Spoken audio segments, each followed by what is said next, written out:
Spider-Man 2 has been my most anticipated game since its announcement at the 2021 PlayStation Showcase. I loved both the first game and Spider-Man Miles Morales, and as a huge comic book nerd, I've enjoyed seeing Insomniac's take on the story and lore of Spider-Man. Plus, Insomniac has been one of the most consistent studios of the past decade. They've arguably been the MVPs of the PS5 generation so far, providing a great launch game with Spider-Man Miles Morales, and one of the best showcases of what the PS5 is capable of yet, with Ratchet & Clank Rift Apart. So I'm sure it comes as no surprise to anyone when I say that Insomniac has once again delivered the goods with Spider-Man 2.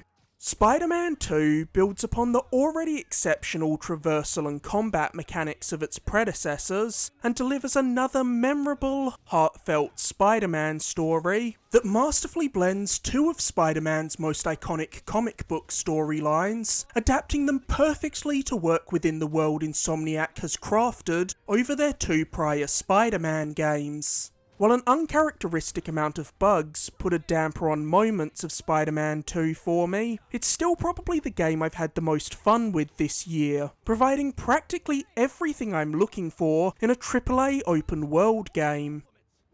Before we fully dive into this review, I do want to give a heads up that while this review will be completely free of story spoilers for Spider-Man 2, I will be discussing the different side activities found in the game. There will also be full spoilers for both Marvel's Spider-Man and Spider-Man Miles Morales, as there are plot beats from those games that I don't want to have to dance around. So if you're yet to play those games, or if you want to discover the side content found in Spider-Man 2 for yourself, you might want to click out of this video for now, and come back once you've played at least the first few hours. With that cleared up, let's dive right into it.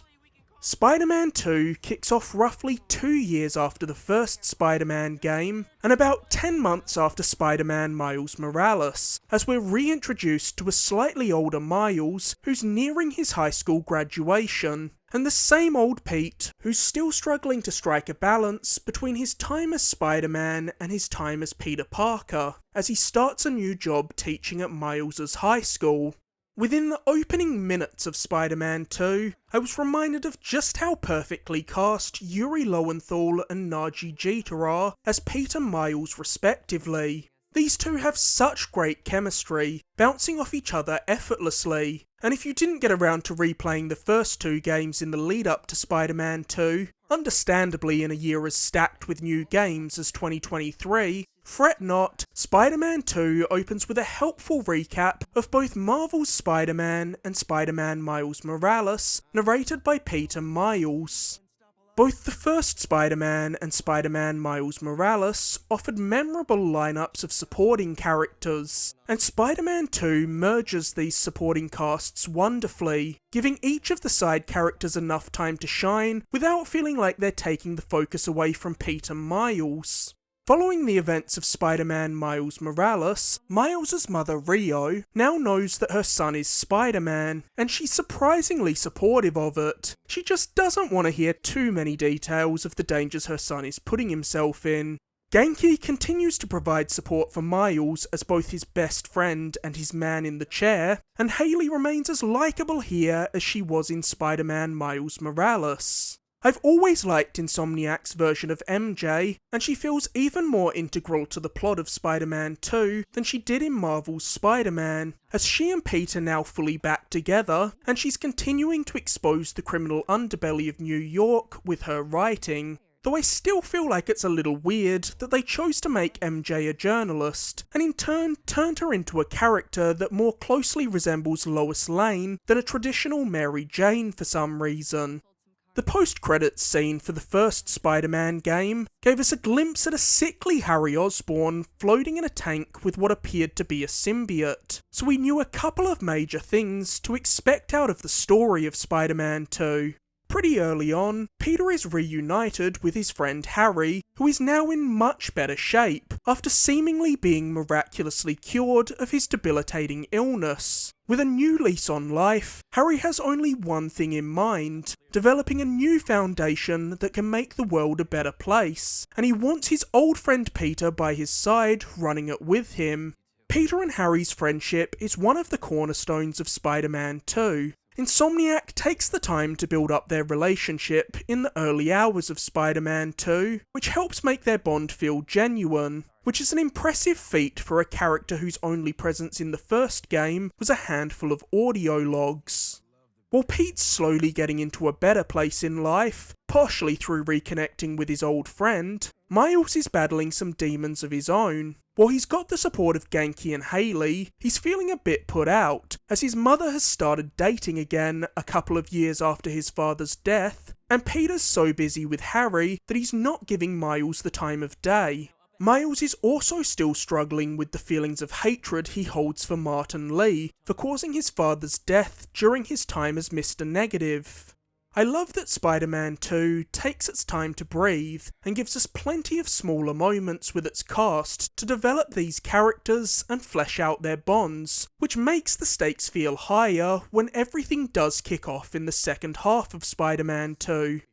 It's been no secret that the symbiote suit plays a large role in Spider-Man 2. Peter was rocking the black suit in the first gameplay demo we ever saw of the game. And while the early hours of Spider-Man 2's story are good, it's once Peter gets the symbiote suit that Spider-Man 2 truly hits its stride, and everything from this point on is nothing short of extraordinary. As any comic reader knows, the symbiote has a negative influence over its wearer, and the second it attaches itself to Pete, we see him growing more arrogant, headstrong, and rageful as the suit's corruption takes hold. Spider-Man 2 has fun playing with our expectations of the symbiote/Venom storylines, and this is easily the best adaptation of the symbiote saga we've gotten outside of the comics, which, granted, isn't the highest benchmark to clear, seeing as the only theatrical adaptation of this story we've ever gotten is Spider-Man 3, but even so, it's great to see such an important and iconic Spider-Man storyline treated with the respect and care it deserves. One of the greatest strengths of the first Spider-Man game was its villains, especially its surprisingly sympathetic spin on Doc Ock, whose story was told in a fittingly tragic and heartbreaking way, as we saw the downfall of a man terrified of becoming a prisoner in his own body as his health rapidly deteriorated. And in Spider-Man 2, the villains are once again a major highlight. We knew from the trailers that the two main antagonists of Spider-Man 2 were going to be Kraven the Hunter and Venom, and Spider-Man 2 adapts both of these characters very well for this particular universe. Kraven is a great villain when handled correctly. If you haven't already, do yourself a favour and read Kraven's Last Hunt. It's considered an all-time classic Spider-Man story for good reason. It's twisted, bleak, and tonally very different from what you'll find in most Spider-Man comics. On the other hand, I've also read plenty of boring Kraven stories, as his lone gimmick of hunting the most powerful prey he can find can lose steam quickly. Thankfully, Insomniac has weaved one of the better Kraven stories of recent years. Spider-Man 2 takes clear inspiration from Kraven's Last Hunt, as it also stars a version of Kraven hitting the streets of New York in search of his big, final hunt, but it's very much Insomniac's own unique spin on the story. And while he's no Doc Ock, Kraven is still a compelling villain who pushes the Spider-Men to their utmost limits. While Kraven's presence is exciting for us comic nerds, I think it's fair to say that the villain the majority of gamers were most excited to see in Spider-Man 2 was Venom. I won't say too much about Venom, as he only really plays a role in the last third of Spider-Man 2, so it is a little odd that they chose to lead with Venom in the reveal trailer for Spider-Man 2. But I guess when you have a character as iconic as Venom in your game, you're gonna use him to sell copies. Insomniac had said before Spider-Man 2's release that the version of Venom featured in Spider-Man 2 wasn't going to be Eddie Brock, as they wanted to provide an original spin on the character, and that they did. albeit in a fairly predictable way. While Venom isn't present for most of the game, he certainly makes an impact in the time we do spend with him. Insomniac has perfectly captured the monstrous nature of Venom in Spider-Man 2. He feels like a near unstoppable force, leaving a trail of death and carnage in his wake. This is an imposing Venom, even more so than usual, as this version of Venom has fewer weaknesses than his comic counterpart. This is telegraphed to comic dorks instantly, as one of the first times we see Venom, he's walking through flames. Another villain we knew was going to be featured in Spider-Man 2 was the Lizard, and I thought Spider-Man 2 offered a great rendition of the character. When written well, Lizard makes for one of the most tragic and compelling villains in Spidey's rogues gallery, and Spider-Man 2 does a superb job of making Lizard sympathetic, as he's thrust into the chaos of this game entirely against his will. The first Spider-Man game was surprisingly emotional, and ended on a shockingly bleak note, with the death of Aunt May and Peter fighting the mentor he once had so much respect for. And while I don't think Spider-Man 2 hits the same emotional heights as the first game, it's still an appropriately heartfelt story of friendship and forgiveness, that's further strengthened by the cast's excellent performances. I've already talked about how perfectly cast Peter Miles are, but I should also say that the entirety of the returning cast is as good as ever. As always, Laura Bailey delivers a great performance as MJ, Griffin Puatu's enthusiastic Genki is always a joy to be around, and the newcomers fit in perfectly. Jim Perry's portrayal of Kraven is spot on to how I always imagine Kraven to sound when reading a comic. I don't know if you could have found a better actor than Tony Todd to play Venom. There is one villain who's in the opening set piece of Spider-Man 2 whose performance did not work for me at all, but I won't say who it is because this moment is great and mercifully wasn't spoiled in the trailers. As a matter of fact, Insomniac and PlayStation deserve massive props for the restraint they showed in the marketing leading up to the release of Spider-Man 2.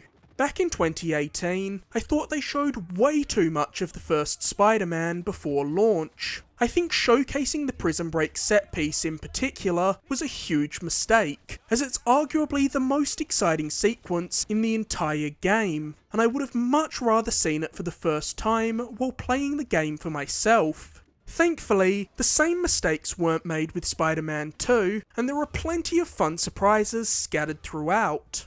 While the stories told in Marvel's Spider-Man and Spider-Man Miles Morales were great, the true appeal of those games was just how good their moment-to-moment gameplay felt. Since Spider-Man dropped in 2018, I've said that its web-slinging was the most fun mode of transportation I've ever experienced in a game, and from the second I started swinging through New York in Spider-Man 2, I had a big dumb grin on my face as I was reminded of what a joy these games are to play. Impressively, Insomniac has managed to refine traversal even further in Spider-Man 2, with new abilities like slingshotting yourself from 2 posts, and the web wings that allow you to glide through wind tunnels at a breakneck pace. When you combine these abilities with your web slinging, you can move across the map so quickly in Spider-Man 2 that it makes the original game feel slow and rigid by comparison, which is crazy to say. Spider-Man 2's combat is similarly great, still offering some of the most fluid combat in games. Every movement you make feels so smooth thanks to the impeccable animation work that truly captures the acrobatic nature of the Spider-Man.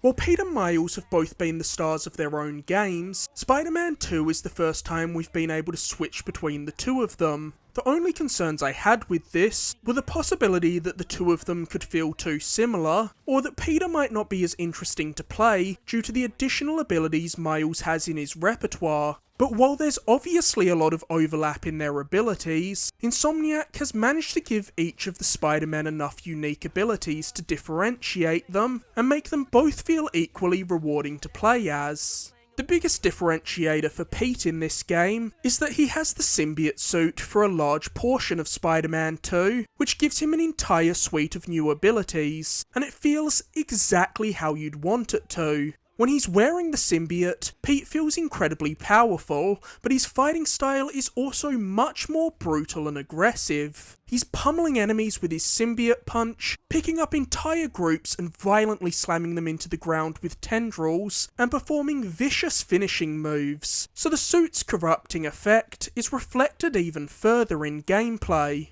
Even before he gets the symbiote suit, Pete has a bunch of new abilities granted by the 4 Iron Spider-esque robotic spider arms built into his suit, like the Spider Mirage, where Spidey wails on his opponents with a flurry of rapid strikes from his robotic arms. Miles, on the other hand, has his electrical powers, allowing him to send enemies flying with techniques like his powerful Venom Punch and his Venom Jump, where he leaps into the air, pulling all surrounding enemies up with him. Miles also has camouflage abilities that allow him to turn invisible, giving him an extra leg up over Pete in stealth sections. When you're in the open world, you can freely switch back and forth between the 2 Spider-Men, which I was doing constantly throughout the first half of Spider-Man 2. But once I got access to the symbiote suit, I started leaning more heavily towards Pete for all of the side content. Those symbiote abilities are just so satisfying to use. One of my favourite touches in Spider-Man 2 is that when you're battling crime in the open world, the other Spider-Man might jump in to help you out, joining in on the fight or just swinging by and knocking an enemy out on the way through to his destination. When fighting together, Pete and Miles will even dynamically perform team-up attacks. Though a very minor nitpick I have is that I was hearing repeat dialogue in these team-ups within just a couple of hours of playing Spider-Man 2. Both Spider-Men have pretty tech-heavy suits in Spider-Man 2, which I know can be contentious amongst the Spider-Man fandom, with many comic fans preferring Spider-Man to have a more simple, bare basics suit, so the focus remains entirely on his own abilities. And even as someone who doesn't have a problem with Spider-Man having some tech built into his suit, I couldn't help but roll my eyes a little at the absurd degree of tech in Miles and Pete's suits in Spider-Man 2 that was clearly only there to advance the plot in specific scenes. The Spider-Man suits in this game literally have 3D printers built into their web shooters, which is pretty ridiculous. But I guess it's important to take a step back and appreciate that the whole premise of these characters is inherently absurd. You already have to suspend your disbelief to enjoy these stories, so I guess it is weird to get too hung up on little nitpicks like this. One of the most drastically improved aspects of gameplay in Spider-Man 2 is the stealth sections. This is thanks to the new ability to make your own web lines. Being able to create pathways through areas adds a new level of dynamism to the stealth sections. You can take some initiative and tackle these sections far more aggressively now, as you're no longer just zipping between the same handful of light posts, waiting to perform stealth takedowns once an enemy steps within range. Almost everything you do in Spider-Man 2 nets you XP, which helps you level up and get skill points to pump into Spider-Man 2's skill trees. Spider-Man 2 has 3 skill trees to explore, one for each of the Spider-Men that allows you to improve their unique abilities, and a shared skill tree that unlocks abilities for both of them. This is the skill tree that I focused on first, as it houses all the traversal abilities that can make web slinging feel even more satisfying than it already is from the jump. The weakest part of the first Spider-Man was the stealth sections where you played as MJ and pre-Spider-Man Miles, and the MJ missions do make their return in Spider-Man 2, which I was initially beyond apprehensive about. Fortunately, Spider-Man 2's MJ missions are leagues better than the ones found in the first game. MJ feels far more capable here, as she's able to distract enemies and perform stealth takedowns with a stun gun from the jump, and she gains even more abilities throughout the game. MJ's arguably a little overpowered here, which does cause a degree of ludonarrative dissonance, as a normal human definitely shouldn't be taking down the kind of opponents Spider-Man is fighting, but I honestly don't mind, because it's much better than the alternative of having frustrating instant fail stealth sections. The first Spider-Man and Spider-Man Miles Morales were filled with incredible set pieces, so I was looking for Insomniac to raise the bar even further in Spider-Man 2, and that they certainly did. As I previously mentioned, Spider-Man 2 opens with a massive set piece as you take on one of the big players from Spidey's Rogues Gallery, and it is awesome. There's also one set piece that has major Ratchet and Clank vibes. Once again, I won't elaborate any further on what I mean by that to avoid spoiling anything, but you'll know what I'm talking about when you see it. And the chase sequence with Spider-Man 2's monstrous lizard that Sony demoed at their showcase earlier this year is fantastic in action. And mercifully, they didn't spoil everything with the lizard, as this mission leads directly into another one that is equally as epic. And that's just scratching the surface of the set pieces found in Spider-Man 2. Spider-Man 2 might have one of the largest volumes of set pieces in any game, and they're all incredible. There's not a single dud among them. Spider-Man 2 features not just some of the best set pieces of the year, but some of the best I've ever had the pleasure of experiencing in a game. The side content was one of the weaker links of the original Spider-Man, but I still completed all of it because I would take any excuse to spend more time in this world. And while much of the side content is still flawed here, the side activities feel much more meaningful this time around, largely because they're often themed around a specific villain or side character. There are several major characters that you wouldn't even see if you didn't play through the side content, and you're always rewarded with a substantial cutscene for completing them, a couple of which even lay the groundwork for the future of this franchise. I also like that some of Spider-Man 2's side content makes the first game's City That Never Sleeps DLC retroactively feel more important.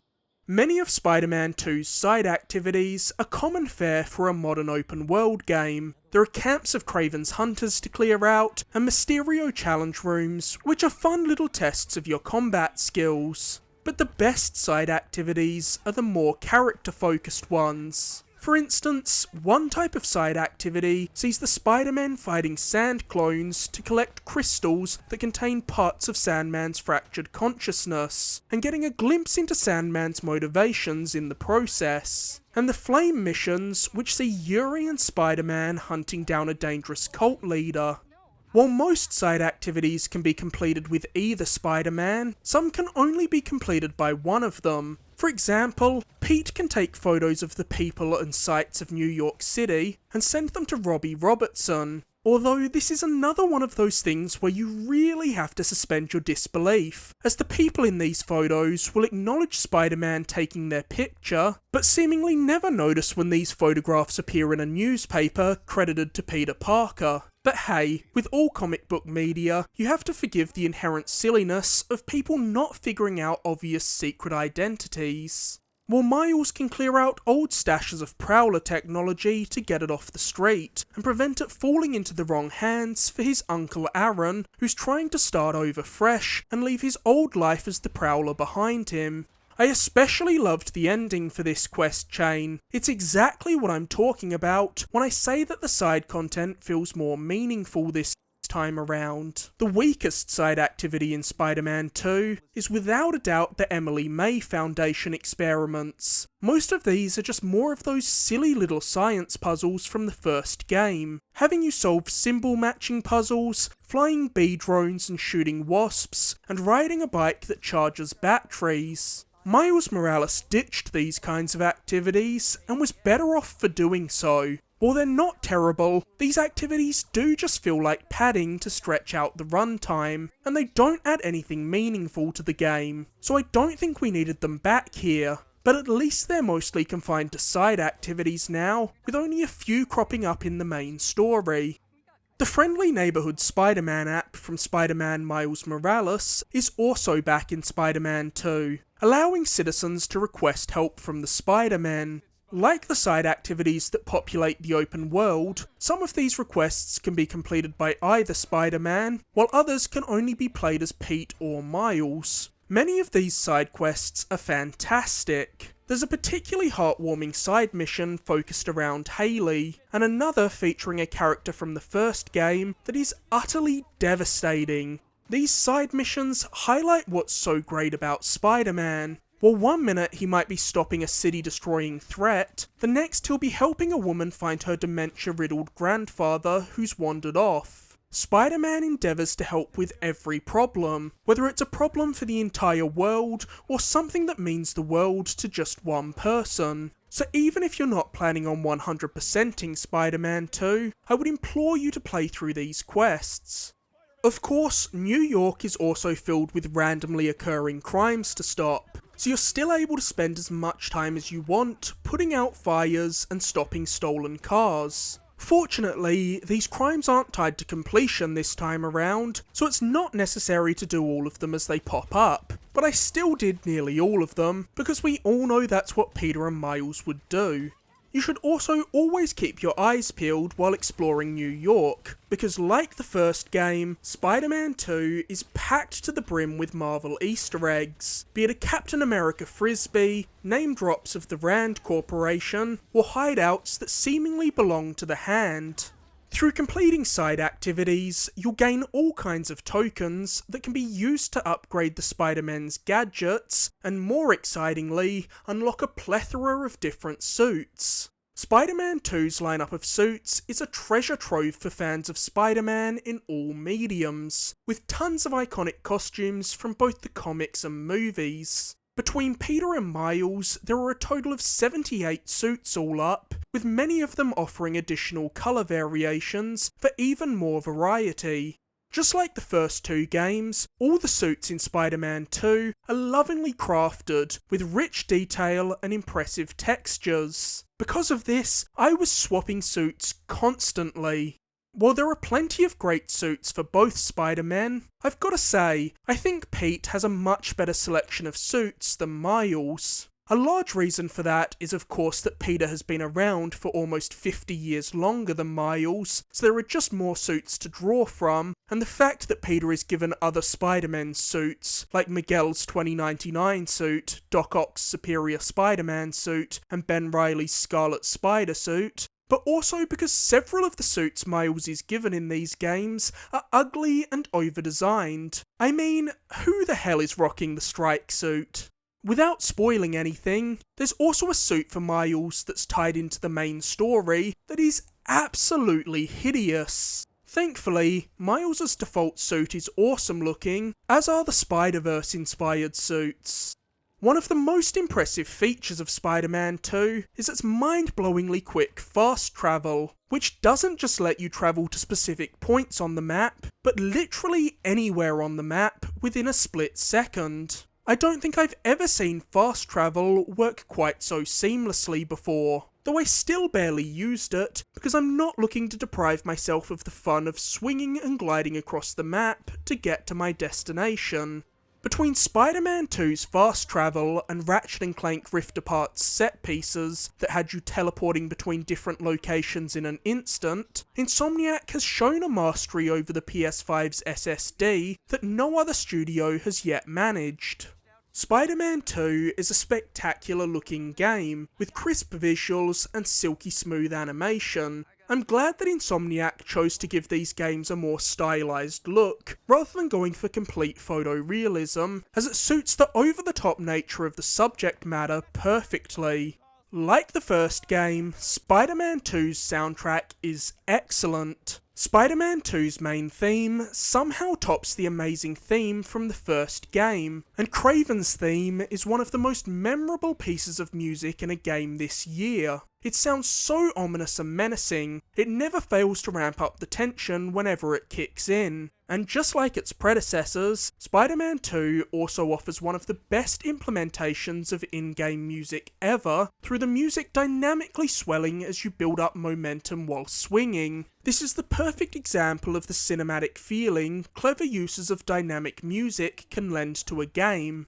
My one major complaint with Spider-Man 2 is the uncharacteristic amount of bugs I encountered during my playthrough. Nearly every first-party PlayStation game is polished to perfection, which makes it jarring when something like Days Gone launches with a litany of technical issues. So going off of PlayStation's relatively great track record, and my flawless experiences with Spider-Man 1, Miles Morales, and Ratchet & Clank Rift Apart, I was expecting Spider-Man 2 to be smooth sailing. But within the first mission of Spider-Man 2, I had to reload a checkpoint because the finisher prompt wouldn't appear for the very first boss. The game crashed a few times for me, and there was a weird amount of floating objects in the environment. While none of these bugs were game-breaking, they were distracting, and it always sucks to be taken out of a great moment by a technical hiccup. While games like Tears of the Kingdom and Baldur's Gate 3 might be more technically or mechanically impressive than Spider-Man 2, I think Spider-Man 2 is the most pure fun I've had playing a game this year. And because of that, if you asked me right now whether I'd play either of those games or Spider-Man 2, the answer would be Spider-Man 2. Spider-Man 2 offered everything I was looking for from this sequel. Spider-Man 2 improves on the already excellent combat and traversal mechanics of the first two games through the additions of the symbiote suit and web wings, addresses the shortcomings of the first game by improving the MJ sections and making the side content feel more meaningful, and tells another compelling Spider-Man story that offers a masterful new spin on two of the most iconic Spider-Man stories ever told. Now I just have to wait for New Game Plus, so I can do it all over again. Man, deciding on a Game of the Year for 2023 is only getting harder and harder.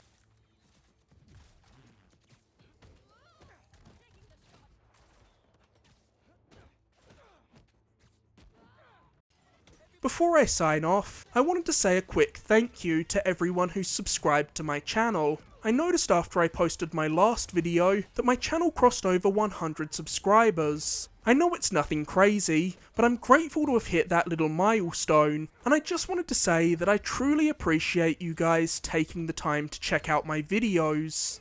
As always, thank you so much for watching. If you enjoyed this video, be sure to like, subscribe, or leave a comment. You can find countless other videos on my channel, including my recent reviews of Assassin's Creed Mirage and Starfield. And be sure to stay tuned for my upcoming reviews of Alan Wake 2 and Naruto Cross Boruto Ultimate Ninja Storm Connections.